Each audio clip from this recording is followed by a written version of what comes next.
چڈو صاحب نے ایک اور جھوٹ بولا، کہتا احناف کے نزدیک گستاخ رسول کی سزا موت نہیں ہے۔ کیوں بولا؟ کیونکہ ان کے مرشد صاحب جناب جوید احمد غامدی صاحب وہ اس سے بھی بڑے چڈو ہیں، انہوں نے اس بارے میں سیکولر لبرل طبقے کو خوش کرنے کے لیے، اردو نصارہ کو خوش کرنے کے لیے اس ایشو کو چھیڑا۔ اب ہم اپنی طرف سے ثبوت جو دیں وہ تو بعد میں بات کرتے ہیں۔ سر درس ہم صرف اس کے قادیانی بابا کالے منہ والا مولوی ساگ جادوی جس کو یہ فقط کا امام حسین کہتا ہے، تو ہم اس کے منہ سے یہ حوالہ ابھی آپ کو سنواتے ہیں، تو پھر اس کے بعد بات کہنا جناب غامدی صاحب بھی بڑا کہ تسی حنفی بنو، حنفیاں دے بارے مشہور کر امام ابو حنیفہ کا مذہب ہے بے گستاخی کرنے والی سزا قتل نہیں، اچھاڑ رہا ہے اعراض سن 18 جلداں یا آیتاں یا حدیثاں یا صحابہ دے اثار ہے یا تابعین دے، بڑی محنت کی اور وہ یہ 12ویں جلد ہے۔ حاشیہ دا جڑا ہے مولانا محمد تقی عثمانی صاحب نے بھی کچھ لکھ دیتا، اتنے ورے سے باب تے لکھیا کہ ساڈا مذہب جڑا ہن تسی ایویں بدنام نہ کرو تے نہ یہ جہاں گلاں کر دیں۔ 505 صفحہ اس 12ویں جلد باب یقتل الذمی رجلا کان او امرأۃ،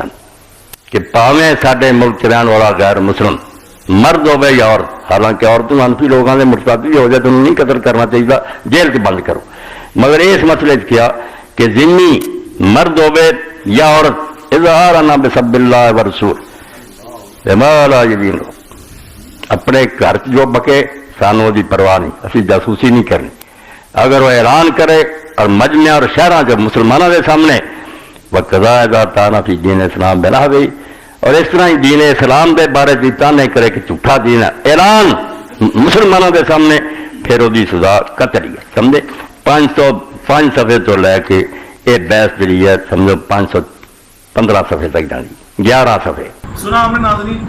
اب دو ہی باتیں ہیں، یہاں تو مرزا چڈو صاحب اپنے اس قادیانی بابے کو ٹھڈا مار کے سائڈ میں کر دیں گے، یہ جھوٹ بول رہا ہے، یہ بالکل بھی صحیح نہیں کہہ رہا، اور میرا جو مرشد غامدی ہے وہ ٹھیک کہہ رہا ہے، یا پھر مان لے کہ میں نے جھوٹ بکا ہے، لیکن میرے نہیں خیال نہ یہ مانے گا کہ میں نے جھوٹ بکا ہے، نہ یہ اپنے قادیانی بابے پہ چوری پھیرے گا، یہ ایک تیسرا راستہ نکالے گا، وہی راستہ جو مرزا غلام قادیانی فراڈیہ کرتا تھا، کوٹھڑی کے اندر منہ لپیٹ کے لیٹ جاتا تھا، مطلب باہر نکلنے کی اس کی ہمت نہیں ہوتی۔ تو میں صرف ایک بات پوچھتا ہوں کہ کیا توہین رسالت پر سزا نہ دینے کی وجہ احناف کا موقف ہے غامدی کے نزدیک اور مرزا چڈو کے نزدیک؟ ایسا ہو سکتا ہے؟ نہیں، اگر یہی ہے تو پھر اس پہ بیٹھ کے بات کر لیتے ہیں، بلائیں ڈاکٹر آصف اشرف جلالی صاحب کو، رکھیں پروگرام اور بولنے کا موقع دیں، یہ نہ کریں کہ جب سنی کے بولنے کی باری ہے تو پھر آپ کو بریک پہ جانے کا ٹائم ہو جائے، اور اس پر پوری امت کا اجماع ہے۔ حالانکہ متقدمین و متأخرین کے درمیان جو فرق ہے وہ صرف ایک تعبیر کا فرق ہے، متقدمین کے نزدیک اس کی تعبیر کچھ اور ہے، متاخرین کے نزدیک کچھ اور ہے۔ تو کہتے ہیں مولویوں کے پاس لوگ کوئی گرین شیو آتا ہے تو کہتے ہیں کہ جی وہ ہماری داڑھی نہیں ہے، فلاں نہیں ہے، خود ہی بیٹھ کے جھوٹ پہ جھوٹ بولتا رہتا ہے۔ ہم نے 2 سال دار افتاء میں گزارے ہیں، ہم نے تو نہیں دیکھا کہ ہمارے مفتی صاحب کوئی مسئلہ پوچھنے آیا تو انہوں نے یہ پوچھا ہو کہ بھائی تیری داڑھی کیوں نہیں ہے، فلاں کیوں نہیں ہے۔ اس چڈو کو خواب کے اندر جو کچھ نظر آتا ہے صبح اٹھ کے اسکرین کے آگے بیٹھ کے وہ بول دیتا ہے۔ میں یہ پوچھتا ہوں کہ احناف کے نزدیک اگر واجب قتل نہیں ہے تو کیا تم لوگ اسی وجہ سے رکے ہوئے ہو؟ اگر یہی وجہ ہے تمہیں احناف کی موقف بڑا ویلڈ تمہیں نظر آ رہا ہے، حالانکہ حقیقت یہ ہے کہ تمہیں نبی پاک علیہ السلام کے گستاخوں کو پروموٹ کرنے کے لیے کوئی نہ کوئی تمہیں آڑ چاہیے، اور وہ آڑ میں الف لیلہ کی کتاب سے بھی ملے تو تم وہ بھی بیان کر دو گے، اس میں تمہارے نزدیک دلائل نہیں ہے۔ ورنہ مجھے یہ بتاؤ قرآن پاک کو بے وضو چھونے میں تو سارے ائمہ متفق ہیں، احناف بھی متفق ہیں،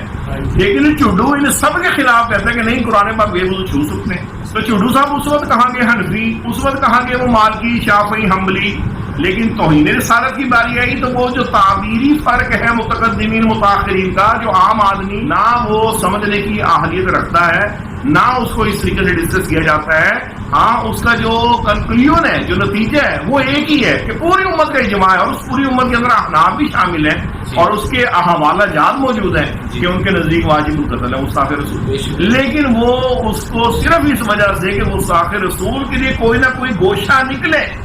نرم گوشہ، کہ جس سے اس کو بس بری کر دیں، اور باقی دیگر معاملات میں تو غامدی جو حدیث کا منکر ہے چہ جائے گا کہ وہ فقہ کی بات کرے، تو فقہ درد اس کو کہاں سے ہوگے جناب؟ تو بھی تو کہانی نہ کرا،